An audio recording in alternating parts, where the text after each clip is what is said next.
नमस्कार मंडळी, मी सूरज आणि आज आपण या व्हिडिओमध्ये पाहणार आहोत की शेणानं जमीन कशी सारवतात आणि शेणाने सारवल्या जमिनीवर जर तुम्ही बसत असाल, फिरत असाल, झोपत असाल तर त्याचे नेमके हेल्दी बेनिफिट्स काय काय होतात आणि कोणत्या रोगांपासून तुम्हाला शेणानं सारवलेली जमीन दूर ठेवते. चला तर मग पाहूया. तर मंडळी, हे आपलं रेस्टॉरंट आहे आणि ते आता सारवायला चालू आहे.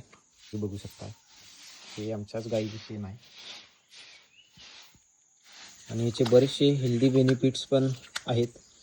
आणि आता बऱ्याचशा लोकांना संधिवात किंवा गुडघेदुखी, जॉईंट्सचे प्रॉब्लेम व्हायला लागले. ते प्रॉब्लेम होण्याचं कारण म्हणजे फरशी, टाईल्स आणि टाईल्सवर उभा राहिल्यामुळं लहान मुलांना पण बरेचसे संधिवाताचे, जॉईंट्सचे प्रॉब्लेम व्हायला लागले.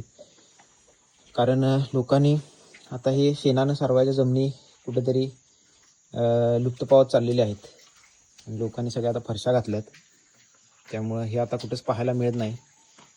आणि आम्ही आमच्या मानी फॉरेस्ट कॅम्पमध्ये जे रेस्टॉरंट आहे त्यामध्ये अजून पण आम्ही शेणानं सारवतो आहे.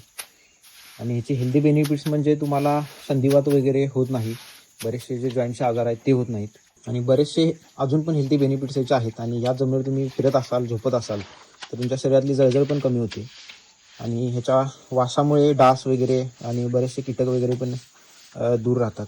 त्यामुळे बरेचसे याचे हेल्दी बेनिफिट्स पण आपल्याला पाहायला मिळतात.